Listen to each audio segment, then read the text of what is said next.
किसी भी पार्टी की मजबूती उसके संगठन से होती है। संगठन मजबूत होगा तभी पार्टी मजबूत होगी। लिहाजा समय समय पर पार्टी संगठन में फेरबदल करती रहती है। जहां एक बार फिर सत्ता में वापसी के बाद एमपी बीजेपी ने संगठन में बड़ी सर्जरी की है। बीते दिनों बीजेपी ने 24 जिलों में से 22 जिलों में नए जिला अध्यक्षों के नामों का ऐलान किया है, जबकि 2 जिलों में पुराने चेहरों को दोबारा मौका दिया गया है।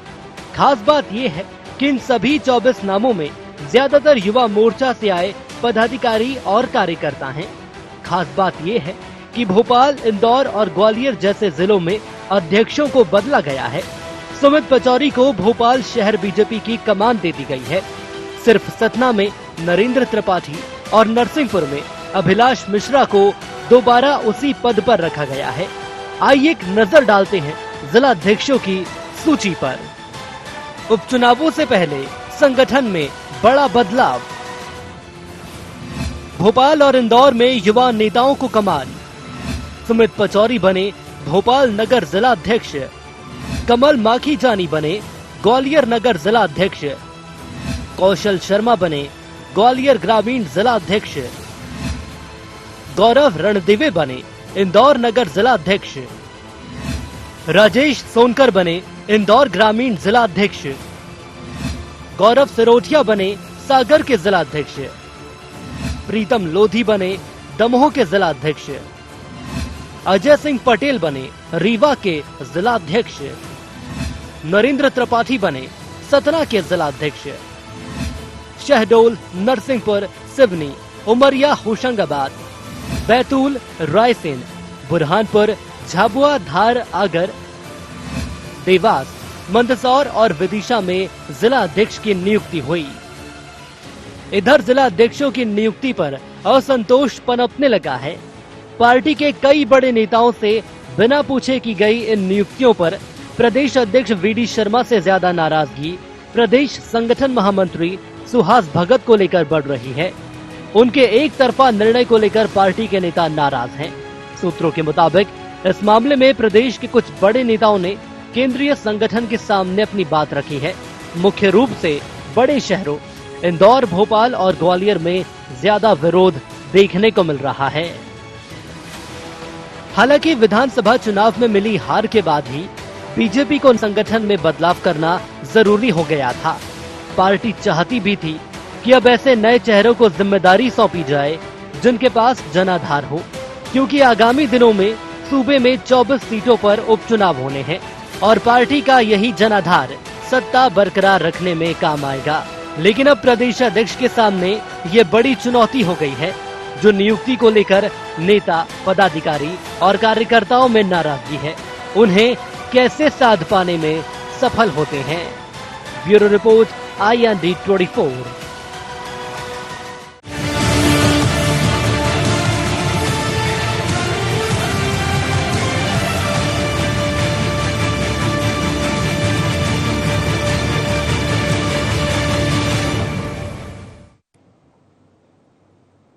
नमस्कार, शार्प एट 7 में आपका स्वागत है। मैं हूं आपके साथ मुक्ता पाठक। आज हम बात करेंगे संगठन, सर्जरी और सवाल। जी हां, किसी भी पार्टी की मजबूती उसके संगठन से ही होती है। संगठन मजबूत होगा तभी पार्टी मजबूत होगी। लिहाजा समय समय पर पार्टी अपने संगठन में फेरबदल करती रहती है। जहां एक बार फिर से सत्ता में वापसी के बाद एमपी बीजेपी ने संगठन में बड़ी सर्जरी की। बीजेपी ने 24 जिलों में से 22 जिलों में नए जिलाध्यक्षों का नाम ऐलान किया। गौरतलब है कि विधानसभा चुनाव में मिली हार के बाद ही बीजेपी को संगठन में बदलाव करना जरूरी हो गया था। लेकिन आगामी दिनों में सूबे में 24 सीटों पर उपचुनाव भी होने हैं। लेकिन बड़ा सवाल ये है कि जिला अध्यक्षों की नियुक्ति पर अपनों में ही जो है बगावत के सुर सामने आने लगे हैं। तो आज हम इसी विषय पे चर्चा करेंगे शार्प एट 7 में, संगठन, सर्जरी और सवाल। चर्चा के लिए हमारे साथ फोन लाइन पे जुड़ गए हैं कांग्रेस से संगठन उपाध्यक्ष चंद्रभाष शेखर और बीजेपी के पूर्व सांसद आलोक संजर, और स्टूडियो में हमारे साथ मौजूद है editor in chief Sunil Srivastava. Srivastava. तो चलिए सबसे पहले मैं आप ही के पास आऊंगी। शेखर जी, क्या कहेंगे आप, जिस तरह बीजेपी ने अभी जो संगठन में कसावट करने की कोशिश की है, उससे कई फेरबदल किए हैं, नए चेहरों को जो है, यूथ को, यंग लोगों को आगे लाई है, लेकिन बगावत के सुर नजर आ रहे हैं, खूब सारे बगावत का हो रहा, उपचुनाव भी है जो होने वाले हैं। आप कैसे देख रहे हैं इन पूरी चीजों को? देखिए, भारतीय जनता पार्टी में इस बात को लेके घबराहट है कि उनके जो चुनाव होने वाले हैं उसमें जो उनके पुराने लोग और नए लोग हैं, और जो श्री सिंधिया के साथ जो कांग्रेस छोड़कर जो लोग बगावत करके गए हैं, उनमें जबरदस्त क्लेश होने की पूरी संभावना है। इसलिए उनमें तड़पना है, घबराहट है, और घबराहट के कारण वो अपने जो पुराने लोग हैं उनको हटा के नए नए लोगों को लाने का प्रयास कर रहे हैं। कांग्रेस पार्टी में संगठन पूरी तरह मजबूत है कमलनाथ जी के नेतृत्व में, और हम लोगों में जहां जरूरी होगा वहां बदलाव कर रहे हैं। ये जो भारतीय जनता पार्टी ने बदलाव किया है, ये उनकी घबराहट का प्रतीक है, और जिन 24 लोगों को या जिन लोगों को कांग्रेस छोड़कर जो वहां गए हैं, उन सभी को टिकट देना उनके लिए जरूरी हो गया है। अब हम देखते हैं, कांग्रेस पार्टी देखती है कि किस तरह वो 23 लोगों को मंत्रिमंडल में शामिल करती है। हमारे यहाँ कोई घबराहट नहीं, और भारतीय जनता पार्टी में घबराहट है, परेशानी है, और उनके सामने सबसे बड़ा सवाल ये है कि वो क्या करें क्या ना करें। ये खबरें आती रहती है कि इतने लोगों को टिकट नहीं मिलेगा, जो छोड़कर गए 12 को नहीं मिलेगा, 15 को नहीं मिलेगा। तो ये उनका मामला है, वो जो चाहे जो करें, परंतु कांग्रेस पार्टी पूरा संगठन अपना मजबूत करके सभी सीटों को जीतने का प्रयास करेगी। शेखर जी, आप बात कर रहे हैं कि बीजेपी में घबराहट है, और जो है वो पुराने लोगों को हटा रहे हैं, नए फेसेस को ला रहे हैं, घबराहट है। लेकिन आप ये बताइए, कांग्रेस की स्थिति कौन सी बहुत अच्छी है? आप अगर हम देखें कांग्रेस संगठन की अगर हम बात करें, तो आप लोगों ने जो है आपका जो हर गुट है उससे सबको आप लोगों ने वहां पे पद दे दिए हैं। पद आप लोगों ने बहुत बांटे हैं, लेकिन जहां काम होने का सवाल उठता है, जहां पे काम होना है, वहां पे काम तो बहुत होता नजर नहीं आता। तो आपकी भी तो संगठन में कसावट की जरूरत है कांग्रेस में। नहीं, अगर संगठन में कसावट नहीं होती तो ये सब के सब जो लोग छोड़कर गए हैं, ये कोई सिंधिया के व्यक्तिगत लोग नहीं है, ये तो कांग्रेस के लोग हैं। कांग्रेस पार्टी मजबूत है, जब भी तो इन 22 सीटों पर कांग्रेस जीती है। हम ये कैसे कह सकते हैं कि वो सिंधिया के व्यक्तिगत लोग हैं? और इसलिए मैं आपसे कह रहा हूँ कि हमारे यहाँ घबराहट नहीं है, घबराहट उनमें है। हमारा संगठन मजबूत है, कमलनाथ जी के नेतृत्व में नियमित रूप से ये काम चल रहा है, मोबाइल पे, व्हाट्सएप पे, फेसबुक पे, कि हम लोगों से बात कर रहे हैं, और अपने संगठन को मजबूत बना के आगामी चुनाव लड़ने के लिए हम पूरी तरह तैयार हैं। आप बात कर रहे हैं कि आपके संगठन अगर मजबूत है, तो आप ये बताइए, अभी जो उपचुनाव होने वाले हैं और उसके बाद बीच बीच में जब भी प्रदेश अध्यक्ष, जब कमलनाथ जी ने मुख्यमंत्री पदभार ग्रहण किया, उसके बाद से बात होती थी कि प्रदेश अध्यक्ष जो है नियुक्त किया जाए, उस पे ही आप लोगों क्या इतना अंदरूनी राजनीति थी जो खुल के सड़कों पे आ जाती थी? तो वो तो आप लोग प्रदेश अध्यक्ष तक एक नया नियुक्त नहीं कर पाए थे।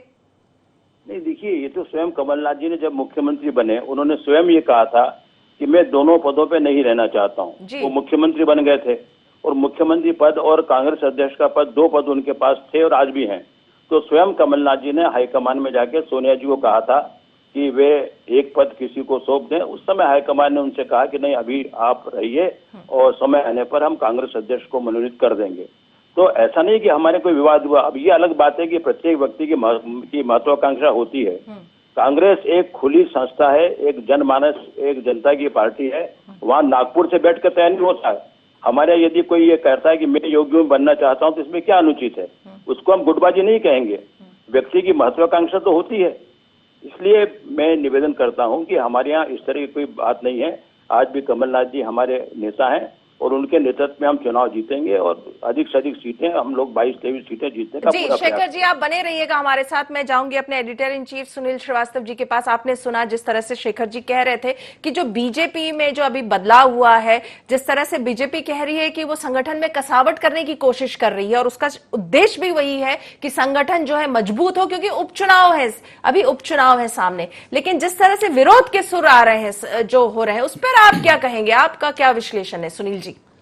देखिए मुक्ता जी, अगर बीजेपी की बात करें तो जब राकेश सिंह बीजेपी के अध्यक्ष बने थे उसके बाद से वो अपनी कार्यकारिणी ही नहीं बना पाए थे राकेश सिंह, और उसके बाद अब अगर हम बात करें तो बीडी शर्मा जिस प्रकार से प्रदेश अध्यक्ष बने हैं, हालांकि चुनाव नहीं हुए थे, मनोनयन हुआ है उनका बीडी शर्मा का, और उसके बाद अब बीडी शर्मा ने जो कुछ जिलाध्यक्ष रह गए थे उनकी नियुक्ति की है। हालांकि 24 में से 2 जिलाध्यक्ष ऐसे हैं जो पहले भी जिलाध्यक्ष थे, उनको दोबारा जिलाध्यक्षी दी गई है, और अधिकांशतः नए चेहरे, अगर हम बात करें चाहे इंदौर की बात करें, ग्वालियर की बात करें, सागर की बात करें, यहाँ पर नए चेहरों को मौका दिया गया है, युवाओं को मौका दिया गया है। दमोह में भी जिस प्रकार से बात करें तो प्रीतम लोधी को बनाया गया है, तो ये नए चेहरे हैं जिनको मौका दिया गया है।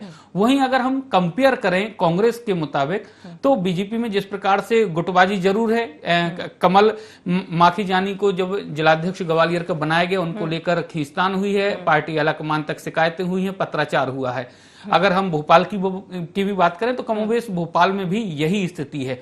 लेकिन और जगहों की बात करें तो और जगह इस प्रकार की कहीं से भी फिलहाल खबरें नहीं आई हैं। लेकिन अगर कांग्रेस की बात करें तो कांग्रेस में हमने देखा जब कमलनाथ जी को यहां पर प्रदेश कांग्रेस का अध्यक्ष बनाया गया तो गुटों को साधने के लिए मध्य प्रदेश में 4 कार्यकारी अध्यक्ष बनाए गए प्रदेश स्तर पे।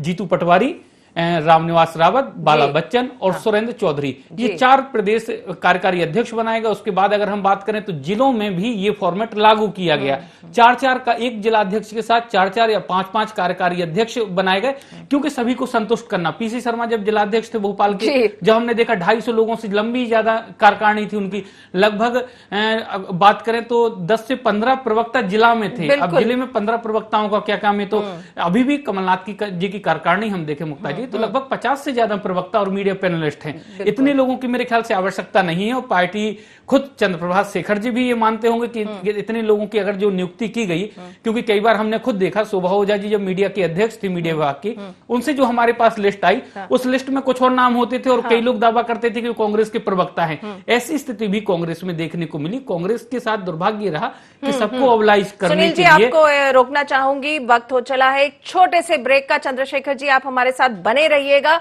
हम फिर से लौटेंगे शार्प एट 7 में। हमारा मुद्दा है संगठन, सर्जरी और सवाल। आप बने रहिए IND 24 के साथ।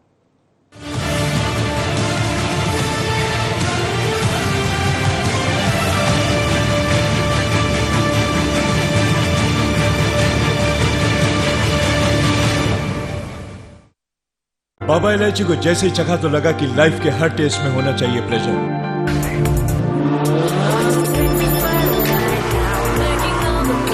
बाबा इलायची, व्हाट्स योर प्लेजर?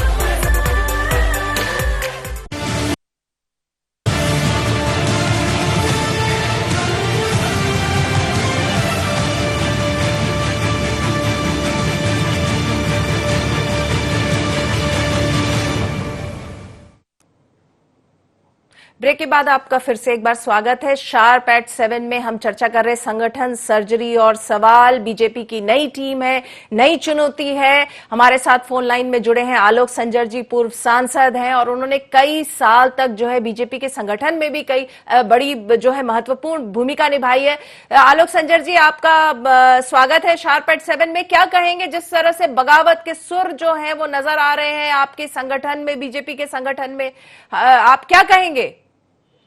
वस्तुतः मुक्ता दीदी, मैं तो यही कहूँगा कि बगावत के कहीं सुर नहीं है, और लोकतंत्र में भारतीय जनता पार्टी जो संगठन है, यदि और किसी राजनीतिक दल में इतना ऐसा लोकतंत्र नहीं जो भारतीय जनता पार्टी में है। और निश्चित ही जब भी कोई नियुक्ति होती है तो किंतु परंतु कहीं जुड़ते जरूर होंगे, लेकिन सभी जो है शामिल होकर काम करने की प्रत्याशा में लगे हुए हैं। जिन लोगों ने बात कही थी, आज देखिए ग्वालियर से उन्होंने अपनी बात को वापस किया है। उन्होंने कहा नहीं, हम उनके नेतृत्व में काम करेंगे। और वस्तुतः मेरा ये मानना है कि एक युवा पीढ़ी को जब काम करने का अवसर हमारे अभी नवनियुक्त प्रदेश अध्यक्ष ने दिया है, इससे हमारे परिणाम बहुत अच्छे आने वाले हैं, क्योंकि आंतरिक लोकतंत्र हमारा बहुत मजबूत है। जब संगठन मजबूत है तो फिर सर्जरी और इसकी की हम चिंता करते नहीं। जहाँ तक सवाल है तो सवाल तो हमेशा खड़े होते ही रहेंगे, लेकिन बहुत अच्छा विषय आप लेकर आए। जहाँ तक सवाल है, अभी जब मैं कह रहा था कि अभी आदरणीय चंद्रशेखर जी को भी सुन रहा था, तो कांग्रेस के बारे में मुझे बोलना नहीं है, लेकिन भारतीय जनता पार्टी में सब नियंत्रित और अनुशासित हैं। और उसका वही कारण है कि आप देख रहे हो कि अभी हमारे नीचे बूथ स्तर तक का कार्यकर्ता आज की तारीख में तैयारी से लगा हुआ। अभी कोरोना जैसे संकट को हमारा कार्यकर्ता लड़ रहा है, जहाँ कांग्रेस नहीं दिख रही है, जहाँ कोई और नहीं दिख रहा है, लेकिन सिर्फ भारतीय जनता पार्टी का कार्यकर्ता कोरोना जैसे संकट में भी लोगों की मदद करने के लिए उत्साहित है और काम कर रहा है, क्योंकि हमारा बूथ तक का संगठन खड़ा हुआ है। चलिए शेखर जी, आपके पास आऊंगी। अभी आपने सुना हमारे editor in chief Sunil Srivastava कह रहे थे कि आप लोगों ने सभी गुटों को सेटिस्फाई करने के लिए इतने सारे पद बांटे, आप लोगों की जो प्रवक्ताओं की लिस्ट है वही इतनी बड़ी है। क्या कहेंगे आप? देखिए, अभी जो हम लोगों ने संजय जी को भी सुना, उन्होंने कहा नहीं, हमारे यहाँ पे जो है युवा टीम को जो है पूरी अपॉर्चुनिटी दी जा रही है और कहीं भी बगावत के सुर नहीं, अगर थोड़े बहुत हैं भी तो वो आयरन आउट हो जाते हैं, हम लोग सब मिल बैठ के जो है उसको संभाल लेते हैं। क्या कहेंगे आप? कांग्रेस में इतनी लंबी लिस्ट है, हर चीज ऐसा लगता है सबको ऑब्लाइज करने की कोशिश की जा रही है, सब गुटों को सेटिस्फाई करने की कोशिश की जा रही है। नहीं, कोई सेटिस्फेक्शन का नहीं सवाल है। सवाल ये है कि हमको अगर ये लगता है कांग्रेस संगठन को कि हमें अधिक से अधिक लोगों को काम देने का अवसर देना है, तो काम देने के अवसर के कारण हम लोगों ने अनेक लोगों की नियुक्तियां की है, प्रवक्ताओं की भी की है, संगठन में की है। और आज के समय में जबकि आबादी बढ़ रही है, संगठन में हमारी सदस्य संख्या बढ़ रही है, तब अगर हम अधिक लोगों को बनाते हैं तो किसी को आपत्ति होने की जरूरत नहीं है। हमारे संगठन को, जैसा मैंने पूर्व में कहा, कि बहुत व्यापक रूप से गांव-गांव में आज भी कांग्रेस का कार्यकर्ता कश्मीर से लेकर कन्याकुमारी तक है और सारे देश में है। तो अधिक से अधिक लोगों को जोड़ने का प्रयास हम लोगों ने किया है। और जहां तक भारतीय जनता पार्टी का सवाल है, तो वहां ग्वालियर क्षेत्र में 2 बड़े नेताओं के गुट हो गए, एक सिंधिया जी का हो गया, एक मुख्यमंत्री जी का हो गया। वहां तो अभी आपको देखने को मिलेगा किस तरह, क्या संभव होगा कि सिंधिया जी के लोगों को वहां पर संगठन में स्थान दे दें, उनके लोगों को हटा के। तो वहां गुटबाजी बहुत ज्यादा फैलने वाली है, वहां पे घबराहट फैलने वाली है, वहां निराशा फैलने वाली है। और मैंने जैसा पहले कहा, हम तो चाहते हैं हमारा संगठन मजबूत है, कमलनाथ जी के नेतृत्व में हम लोग उन सारी सीटों को जीतने का प्रयत्न करेंगे। कांग्रेस की तरफ से कहना है कि हम वो जो 23 लोग हमारे गए हैं उनको सबको मंत्री बना देंगे, तो हमें तो अच्छा लगेगा, बनाए, वो क्यों नहीं बनाते। संजय जी, आपने सुना शेखर जी को, वो कह रहे हैं कि जो ग्वालियर में है, जो अभी जो है आप लोगों का जो है वहां पे दिक्कतें आने वाली है, बीजेपी को वहां पे जो है जिस तरह से सिंधिया जो है उनका गुट हावी रहेगा, तो आप लोगों को आने वाले समय में दिक्कतें आएंगी। क्या कहेंगे आप? किस तरह से जो सिंधिया जी के साथ जो समर्थक आए हैं वो बीजेपी में किस तरह से एडजस्ट हो पाएंगे, रम पाएंगे? आप लोगों के जो वरिष्ठ नेता है, क्या वो एडजस्ट कर पाएंगे सिंधिया समर्थकों के साथ?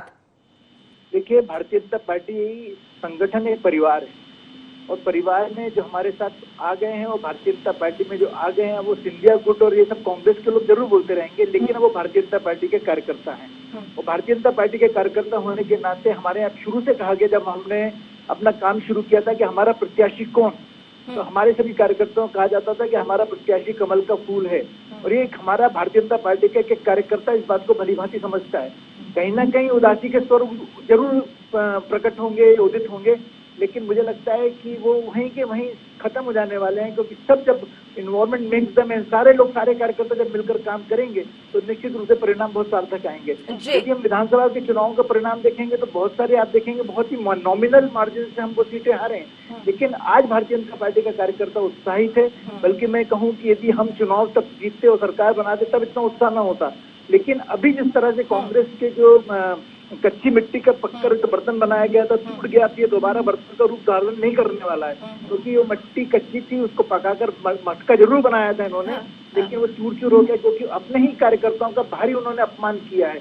जहाँ तक सवाल है अभी, जैसे कि आप कह रहे हैं संगठन के संदर्भ में कांग्रेस के, तो कांग्रेस का प्रदेश अध्यक्ष भी और कांग्रेस का मुख्यमंत्री भी एक ही पद पर, दोनों महत्वपूर्ण पदों पर एक ही व्यक्ति था। तो उससे समझ में आता है कि कांग्रेस के संगठन की स्थिति क्या थी, कितने ही लोग इस पद को, दायित्व को निर्वहन करने के लिए क्या योग्य लोग नहीं थे क्या, ये प्रश्न जनता के सामने बार बार खड़ा होता है। और वही कारण रहा कि आज कांग्रेस की जो फूट थी और वो उनके लोग टूटे और उनको लगा कि एक ऐसा प्लेटफॉर्म मिलना चाहिए जहां पर उनका सम्मान हो, जहां पर मुख्यमंत्री उनकी बात को सुने, उनके क्षेत्र के संदर्भ में विकास कार्य कराए। यदि आप रिकॉर्ड निकाल कर देखोगे तो सारा का सारा जितना पैसा है वो एक ही कॉन्स्टिट्यूंसी में वहां पर जाकर लगा दिया गया, तो प्रश्न तो खड़े होंगे। और इसलिए मेरा मानना है कि भारतीय जनता पार्टी में किसी तरह की कोई शंका और कोई कुशंका नहीं है।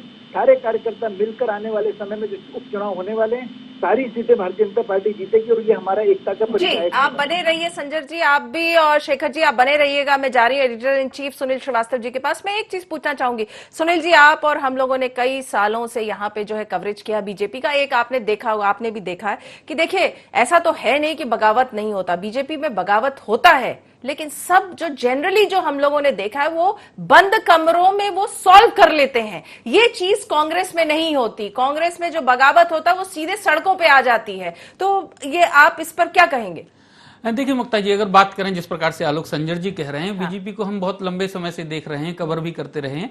उसमें एक खूबी है बीजेपी में कि विरोध जिस प्रकार से होता रहे, चाहे पत्राचार के माध्यम से हो, मीडिया के सामने हो, या फिर पार्टी दफ्तर में हो, लेकिन जब विरोध डैमेज कंट्रोल की बात आती है तो बीजेपी उससे दुगनी तेजी के साथ उसको रिकवर करती है, उसको डैमेज कंट्रोल करती है। हमने बीडी शर्मा जी के मामले में भी देखा कि जिस प्रकार से जब लोकसभा के टिकट की बात आई थी, भोपाल से उनका नाम चला, उसके बाद भोपाल से नाम कट के उनका जिस प्रकार से विधानसभा के लिए गोविंदपुरा से भी चला, उसमें विरोध हुआ, लेकिन अंततः खजुराहो से उनको टिकट दिया गया। कई बार हमने खुद दिखाए हैं कि किस प्रकार से विरोध प्रदर्शन हुआ, भाजपा कार्यकर्ताओं ने पुतले जलाए, लेकिन अंततः संगठन के समझाने के बाद बीजेपी कार्यकर्ता एकजुट हुए और एक बहुत बड़ी लीड के साथ यहां पर बीडी शर्मा को उन्होंने जिताया और सांसद बनाया। तो बीजेपी में इस प्रकार से, जिस प्रकार से आलोक संजर जी कह रहे हैं कि डैमेज कंट्रोल कर लिया जाता है, लेकिन कांग्रेस में ये इतनी आसानी से नहीं होता। चाहे हम सिंधिया जी का मामला देख लें, चाहे हम चौधरी राकेश सिंह का देख लें, चाहे लक्ष्मण सिंह का देख लें, नाराजगी हुई, बीजेपी में चलेगा, हालांकि फिर वापस लौटकर कांग्रेस में। लेकिन कांग्रेस की जो लड़ाई है वो सड़कों पर आ जाती है। दिग्विजय सिंह और उमंग सिंगार का जिस प्रकार से मंत्री पद में उमंग सिंगार के रहते हुए जिस प्रकार से बयानबाजी हुई, वो पूरी मीडिया ने देखा। कमलनाथ जी की भी यहाँ पर काम नहीं हुआ, अनुशासन समिति में मामला गया, लेकिन अब तक उमंग सिंगार पे उस मामले में कोई कार्रवाई नहीं हुई। तो कांग्रेस कहीं ना कहीं इस मामले में लचर है। चंद्रप्रभाष शेखर जी खुद मध्य प्रदेश कांग्रेस के यहाँ पर अध्यक्ष रहे हैं अनुशासन समिति के, मैंने खुद कवर किया है। यहाँ पर सत्यदेव कटारे जी से लेकर कई लोगों को नोटिस जारी भी यहाँ पर चंद्रप्रभाष जी ने किए थे, लेकिन उसके बाद से इतने प्रभावी तरीके से अनुशासन समिति ने कांग्रेस की अब तक काम नहीं किया जितना बेहतर तरीके से चंद्रप्रभाष शेखर जी ने किया। बीजेपी करती जी, क्या कहेंगे आप शेखर जी? आपने सुना होगा जिस तरह से एनालिसिस कर रहे थे सुनील जी यहाँ पे, क्या कहेंगे आप? कांग्रेस में जो है जो आप लोग डिसिप्लिनरी एक्शन नहीं ले पाते हो, जितना भी जो बगावत होता है वो सीधे सड़कों पे आ जाता है। बीजेपी कहीं ना कहीं डैमेज कंट्रोल कर लेती है और मान मनोबल करके, बातचीत करके किसी तरह जो है विरोध के स्वर को दबा लेती है, मना लेती है अपने लोगों को और समेट के रखती है सबको अपने साथ। जहां पर हिटलरशाही व्यवस्था हो, जहां पर नागपुर से चलने वाली संस्था हो, जहां पर आरएसएस के आदेश से चलने वाली संस्था हो, वो एक अलग बात है। और हमारी पार्टी है एक डेमोक्रेटिक, स्वतंत्रता संग्राम के पहले भी पार्टी में विवाद होता था, गांधी जी में हुआ, जवाहरलाल नेहरू, सुभाष चंद्र बोस में हुआ, परंतु उसके बाद भी कांग्रेस ने बलिदान और त्याग से अपना जो देश की स्वतंत्रता को आजाद कराया। आजादी के बाद भी इंदिरा जी का, राजीव जी का बलिदान हुआ। और देखिए शेखर जी एक मिनट बोलना चाहूंगी, लेकिन उस समय जो है कुर्सियां नहीं टूटी थी, आपके कांग्रेस के दरवाजे नहीं टूटे थे। अधिवेशन में झगड़े भी हुए, आजादी के पहले भी हुए, ऐसा नहीं है। परंतु मैं आपसे निवेदन ये कहना चाहता हूँ कि हमारी एक प्रजातांत्रिक पार्टी है। ये सही है कि हमारे यहाँ पर कुछ लोग अपने व्यक्तिगत महत्वाकांक्षा से कोई बात कह देते हैं जो अनुशासन की श्रेणी में आता है, किंतु उसके बाद भी हमने कार्रवाई की है, अनेक लोगों को पार्टी से निकाला है, कईयों ने माफी मांग ली और ये कहा कि हम पार्टी में रहना चाहते हैं। तो हमारी पार्टी में भी अनुशासन पूरी तरह है, नहीं तो इतने सालों तक पार्टी देश में चलती क्या थी। ये धोखा देकर, व्यक्तिगत महत्वाकांक्षा से, पद की लालसा से, लोभ देकर जो सरकार बनी है, ये सरकार जो ज्यादा दिन चलने वाली नहीं है। पूरी तरह प्रजातांत्रिक मूल्यों को नेस्त नाबूद करके 23 लोगों को बिल्कुल ये कहना चाहिए कि किस तरह उन्होंने पद की लालसा में, मंत्री पद की लालसा में, वहाँ के लोग वो बयान दे रहे हैं मरती देवी की। आलोक संजर जी, आपका रिएक्शन चाहूंगी बस एक लाइन में, क्या कहेंगे? ये सरकार ज्यादा दिन चलने वाली नहीं है, एक लाइन में। सरकार भरपूर चलेगी, क्योंकि बुद्धि के अनुशासन से हाथ चलते हैं और हाथ के अनुशासन जो रहता है तो उससे असुर चलते हैं। लेकिन कांग्रेस ने अपने हाथ खुद काट दिए, जो उसका पंजा चुनाव चिंता उसको भी उन्होंने नेस्तनाबूद कर दिया, और इसलिए अब वो चिंता ये करते हैं कि भाजपा की सरकार कैसे गिर जाए।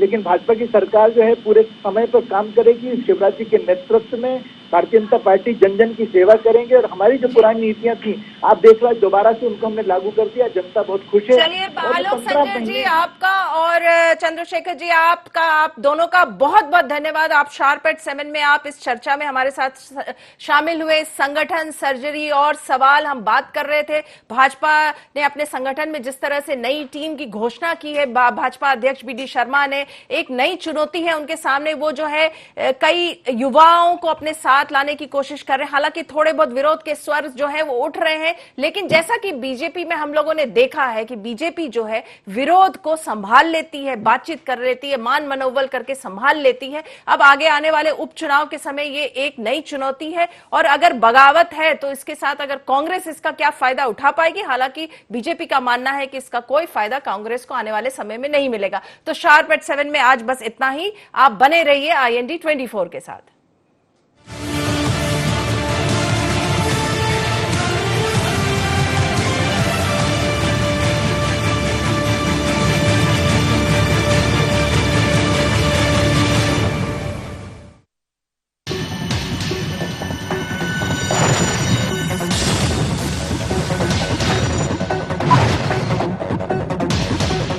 जी को जैसे ही चखा तो लगा कि लाइफ के हर टेस्ट में होना चाहिए प्लेजर।